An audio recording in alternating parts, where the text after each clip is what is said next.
welcome to the Estonian people here. I know that you came in late last night, so big welcome to you all, and hope you enjoyed your trip to New Zealand.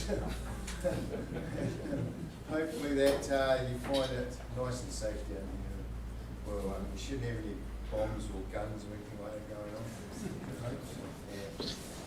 on. I'd like to now welcome Mr. McKimmie here from Samen, New Zealand, and he's going to be giving us a speech on shaping the future of the dairy farming in New Zealand and also salmon in New Zealand as well.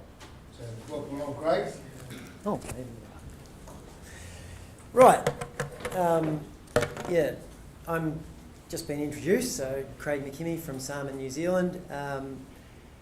Basically, I'm going to give you a little bit of a presentation on a couple of papers.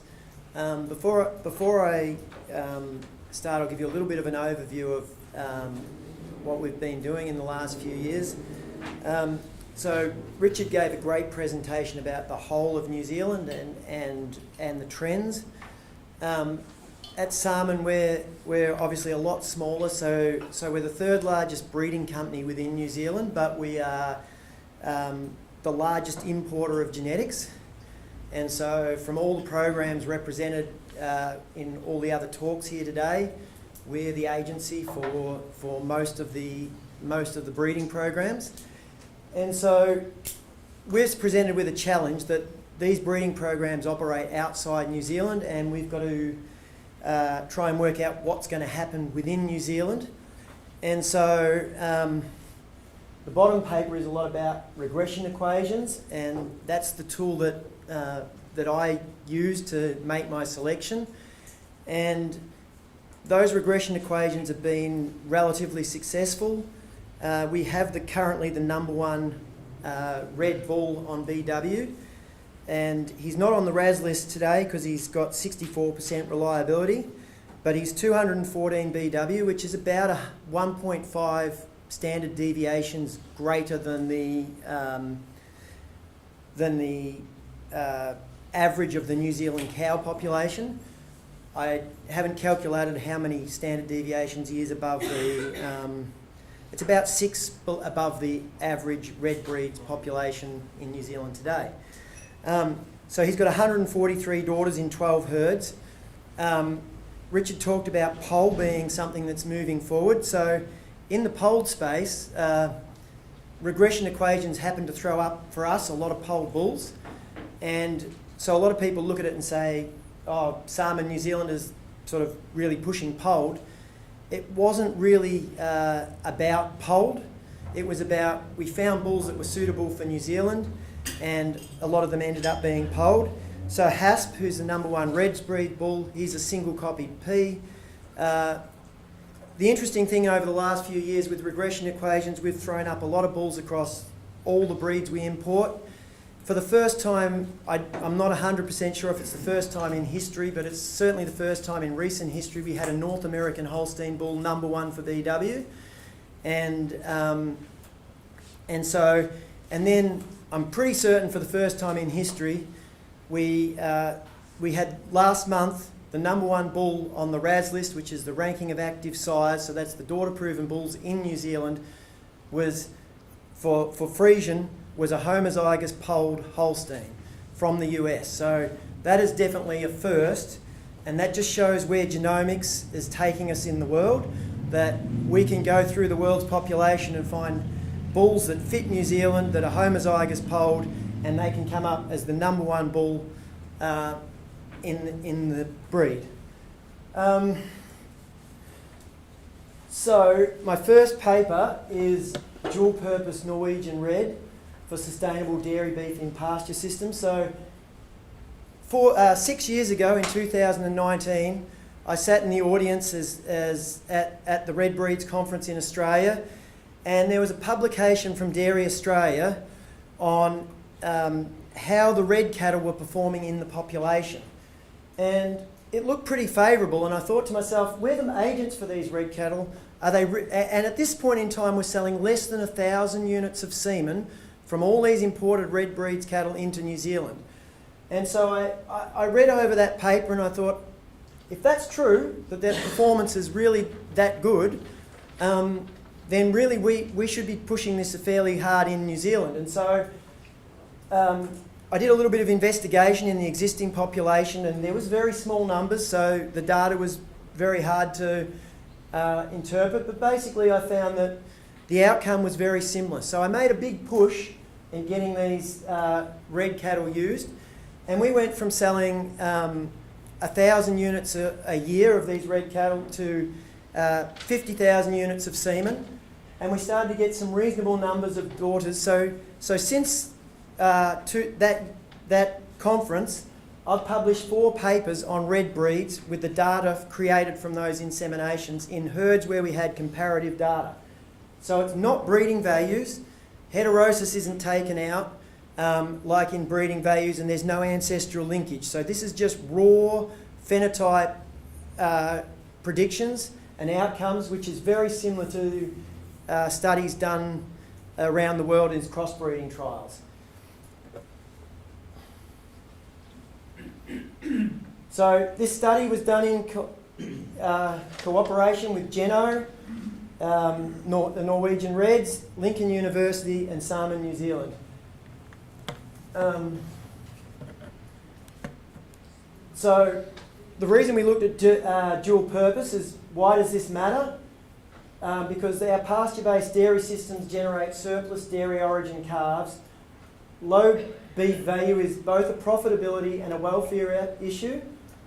And Norwegian Red isn't what you'd call a true dual purpose breed, but the beef value is very similar or slightly greater than the traditional Friesian bull calves used in New Zealand, raised in New Zealand for beef. So it's not really about beef being the number one thing, it's about the beef being of value compared to the growing population of crossbred cows. So the objective was to compare Norwegian Red versus dairy breeds on milk solids and components, lactational length, which is a proxy for fertility. We didn't look at fertility in any other way except for the how long they were in milk in their second lactation, and beef carcass performance.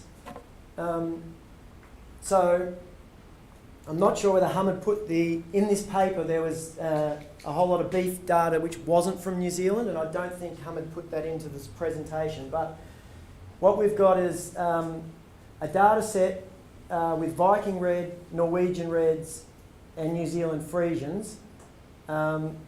And I think the Viking Red is out of the data set, but the comparison wasn't put in this paper. But so we got 1,600 cow records, 1,621, 2 and 3 year olds. The input data sets were fat, protein, milk solids, lactation days, total lactation solids. We looked at Norway carcass traits data in this paper, and we used Welsh ANOVA for breed differences, all that stuff. The analysis I'll skip past. Milk production equivalent versus Friesian, and lactation length difference. We have got the Viking in here. So this is in all grass systems, so that the solids per day is quite low. And this was for organic farms with a closed, what we'd call System 1 systems in New Zealand. So in the first lactation, the Viking Reds and the New Zealand Friesians produced the same. Norwegian Reds were lower in the first lactation, slightly higher in the second lactation for milk solids per day. The lactation length, the Viking Reds did 237 days in milk, and 232.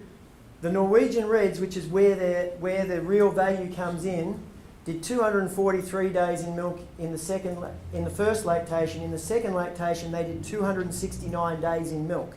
So compare that to 225 for the New Zealand Friesians and 232 for the Vikings. It really shows they got in calf earlier, and they did they did very similar milk solids per day, but they did more milk solids over the lactation. This data comes from the US, and this data set was the data set that was mentioned in the earlier Norwegian Red program.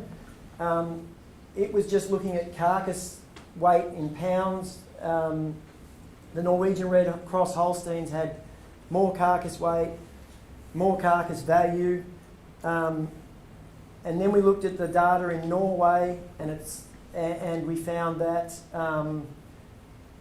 carcass weight, all of the parameters basically, the Norwegian Reds grew the same as a Hereford and an Angus, and the muscling was slightly lower, but the parameters basically show that for kilograms of beef, those calves are worth rearing.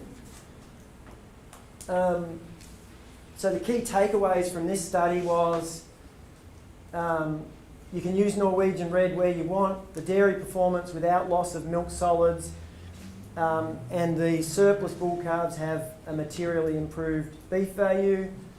So focus on the whole farm system KPIs, calf value, replacement rate, health events and feed per kilogram of milk solids. They come out on top. The main thing is milk solids per day, they're comparable. Lactation length, Norwegian Reds are consistently with fertility robustness. Beef Norwegian Red crossed Holstein calves show higher carcass weight and higher carcass value than pure Holsteins. Practical pathway, the target crossbreeding where the calf value and cow robustness are the binding constraints. So in farms where robustness is an issue, we see improved value. What we haven't validated is in this study is mastitis, lameness, reproduction. We haven't validated whether the calf value translates to value on the ground here. We just know that those calves should add value. We have preliminary data where a lot of Norwegian Red side bull calves out of Friesians have gone off to bull breeding farms as Friesian bull calves because the farmer sold them and said, and they were black and white, and the bull calf buyer, and they come back and they've said, oh, what are those calves? They're doing way better, but it's anecdotal and it's not scientific. So, and we haven't worked out what the environment per kilogram of milk solids is. So in order to get those bulls that come up on, so that's basically an overview of that paper. So in order to get the information to decide what bulls to use in New Zealand, we had to have some idea of how what happens in Sweden and Denmark and Norway and Finland. How does that correlate to what happens here in New Zealand? And so we took a look at all the bulls that had proofs across both countries. And what we found is when we're looking at early use of Viking genetics and Norwegian genetics, we looked at their in-country indexes.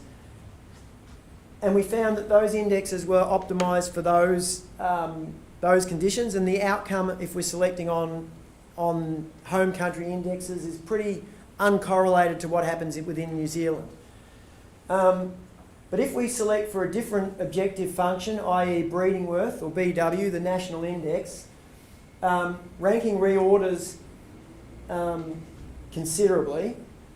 So the objective of this study was to estimate the correlation alignment between Nordic Total Merit Index and New Zealand breeding worths, and build a genomic regression equation from the Nordic data set and test its association with BW, and to provide a practical tool for farmers to be able to select bulls from outside of New Zealand for use within New Zealand. So we only were able to match 26 sires, so there's not a lot of linkage. So when you're all asking Richard earlier, why are our reds not ranking? This is the reason why. There's no linkage. So when your performance data goes into the system without linkage, the model doesn't know what to do with it, and you end up with very poor outcome. So over 20 years of historical proofs, we only found 26 sires with proofs in both countries. And the exchange direction is only one way. So bulls from Scandinavia have come into New Zealand. No bulls from New Zealand have gone to Scandinavia. So we don't have a feedback loop. We have a unidirectional loop in the model. So what we had to do is we had to match international side IDs, link the daughters in both NAV and NZAEL, and we had to find out missingness and outliers. We did a regression analysis, correlation analysis in R. We did trait level alignment checks, so we did every trait individually, not just an index. And we evaluated the predictiveness for BW. To build a New Zealand orientated genomic index using the Nordic reference. And so then we compared GNZI BVs versus BW correlations, and that gives us a very low reliability, but as you saw, we've got the number one bull using this method, and we've got a large number of bulls in the highest ranking. So even though we're using a very small data set, we're still getting a reasonable outcome. So in that small data set, the correlation between breeding worth and NTM is not real helpful. It is less than 1%. And so what we're finding is that there is no correlation between NTM and breeding worth. But if we take those same traits individually and recombine them into an index, we've got an 82% correlation with what we can find using Nordic genomic predictions and breeding worth. So using the breeder's equation, we know that with 1% correlation, we can't use NTM at all. And with 82% correlation, we've got enough information to make reasonable predictions to make sure we use the right genetics. So the preliminary results indicate very low genetic correlation between NTM and breeding worth, high correlation between GNZI, which is our genomic calculation, regression calculation for BW, and it highlights the importance of using tools like this for making selection in early population establishment. Correlation coefficients and regression analysis finding offer insights to genetic relationships between these indexes across the various traits. GNZI provides a better perspective through the correlation of traits involved in the calculation of BW, aiding the choice of Scandinavian red genetics for New Zealand's dairy industry. So what it means in practice is that we can use it. It might be a very low reliability, but it's better than nothing. It's better than anything else we've got. And so we can use this to make selections and work out what bulls are going to come up at the top. And if you look back through history, we can see that it has worked because we now have a whole lot of bulls in the highest BWs that we've ever had. So the next step to really make sure that we, so the important thing is to note that you don't assume that a bull that's high in NTM is going to have any value is for BW.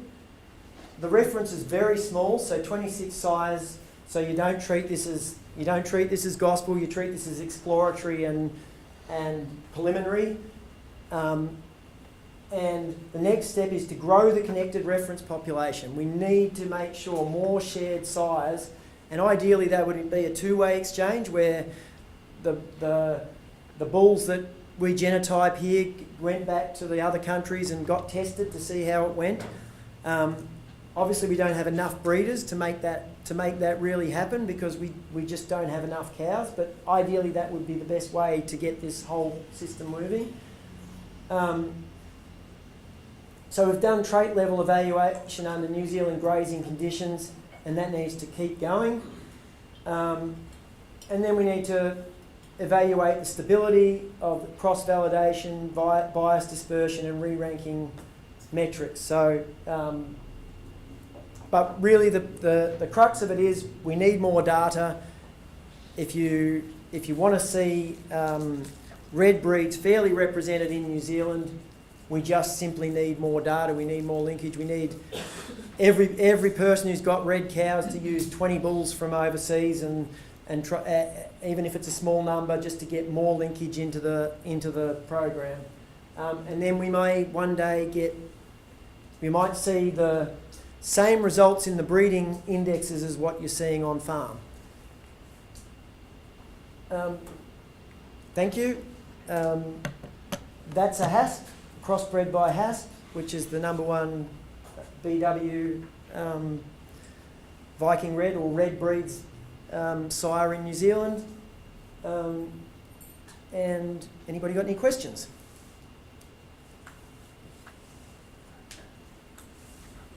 I'll start. Yep. So you talk about the linkage, you did the linkage, how far back, obviously, did you look in older bull, like how far, talk us through your process for the New Zealand ones for linkage. So what we've had is when you account for the base changes